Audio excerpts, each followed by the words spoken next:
Je suis de nouveau les mains occupées à quelque chose, qu'est-ce que vous voulez? Oui, j'avais pris rendez-vous parce que je pensais avoir un peu de temps libre. Ah, le concept du temps libre quand on est mère de famille, ça me fait beaucoup rire. Oui, j'ai du temps libre, bien sûr que j'ai du temps libre. Enfin, j'ai du temps libre pour ramasser toutes les crasses des autres. Ça fait 4 jours que le lave-vaisselle est en panne. 4 jours. Dis Bertrand, enfin je dis tu n'appellerais pas un technicien? Que je vais regarder, tu sais. Ça pour regarder, il regarde. Il l'a ouvert, il l'a fermé, il est allé voir en dessous s'il n'y a pas un truc bloqué avec les câbles. Par moment, il est même devant et il fait comme ça. Je dis, qu'est-ce que tu fais, Bertrand? Je réfléchis. Appelle un technicien. Ça n'est pas compliqué, ce lave-vaisselle a à peine 2 ans. Enfin, je veux dire, c'est quand même pas normal. Ouais, mais non, pas de souci. De toute façon, je vais faire une petite recherche sur Google. Je dis, je l'ai déjà faite, la recherche sur Google, Bertrand. J'ai passé 2 heures à regarder. Le code erreur dit qu'il faut appeler un technicien. Ouais, mais non, tu sais, il y a des gars qui font des vidéos. J'ai dit, je suis bien contente qu'il y ait des gars qui fassent des vidéos pour expliquer comment on répare un lave-vaisselle. Mais fais-le alors. Je regarde ce soir, je regarde ce soir. Ouh, je l'ai mauvaise. Non mais parce qu'en plus, moi, hier soir j'étais en déplacement avec le boulot, donc je rentrais super tard. Bertrand, très gentil, me dit au téléphone, je m'occuperai des enfants, tu fais une grasse mat, tu te reposes, tu ne t'inquiètes pas. Je me réveille, je regarde mon téléphone, Bertrand m'avait mis un petit SMS en disant j'espère que t'as bien dormi, bonne journée ma chérie. Oui, c'est gentil, mais évidemment que c'est super gentil. Je me lève tranquillou, je me dis que je vais aller me faire un petit café. J'arrive dans la cuisine.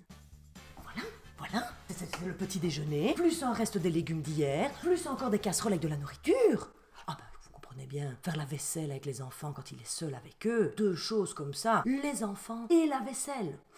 Donc quand je prends mon téléphone, je l'appelle. Coup de chou, merci beaucoup pour la grasse matinée, enfin c'est super gentil. Enfin, je me lève et je découvre tout ce bazar. Ouais, mais t'inquiète, hein, je le ferai ce soir, laisse. Mais je dis laisse, Bertrand, il y a encore de la nourriture dans les casseroles. Ouais, mais c'est pas grave, de toute façon, on la jettera. Bien sûr, je vais accueillir les enfants qui rentrent de l'école comme ça. Tu sais quoi, je propose qu'on ne range même pas le goûter. Et puis on a qu'à empiler, jusqu'à ce que tu répares le lave-vaisselle. Tu réfléchis là? Bertrand, tu me trouves une solution pour ce lave-vaisselle. T'inquiète, j'en ai parlé ce matin à un collègue, il faut entièrement désencastrer le lave-vaisselle, le démonter, il y a peut-être un tuyau qui coince à l'intérieur. Je dis, écoute-moi bien Bertrand, la dernière fois que tu m'as démonté un truc dans la maison, c'était la machine à laver. Je te rappelle qu'elle est restée éventrée dans ma buanderie pendant plus ou moins 7 jours. Je ne recommence pas pareil. En même temps, je ne peux pas en vouloir qu'à Bertrand, parce que les enfants ne sont pas mieux. Ça c'est Martin. Vous croyez qu'il remet le pot de choco? Non, le pot de choco est même comme ça éventré.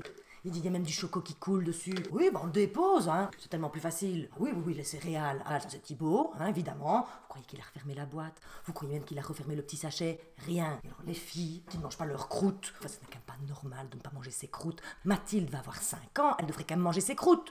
Alors il me dit, écoute, je dois te laisser, je suis super pressée, tu sais, j'ai une méga grosse réunion, je rentre super tard ce soir, mais tu sais quoi?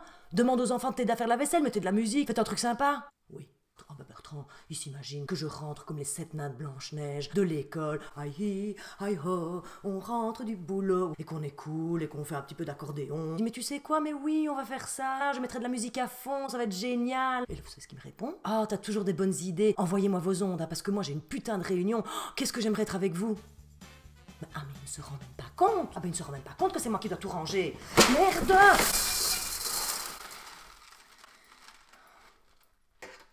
Oui, je respire.